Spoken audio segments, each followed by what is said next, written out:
নবী, আমার নবী রওজা মুবারকে এখনো তিনি উম্মতের জন্য গুনগুন গুনগুন গুনগুন গুনগুন করে তিনি কাঁদে। কথা বলেন বাবা, ঠিক কিনা?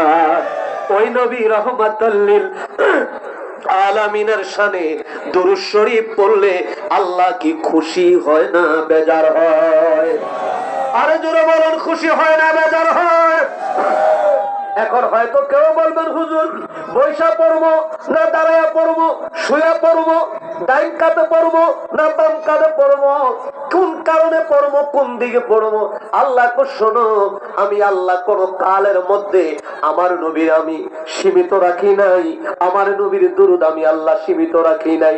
আল্লাহ তাহলে আপনার হাবিবের দুরুদ, আপনার হাবিবের শান, আপনার হাবিবের মান, আপনার হাবিবের ইজ্জত, আপনার হাবিবের হুরমত আপনি কেমন করে রেখেছেন জানতে চাই।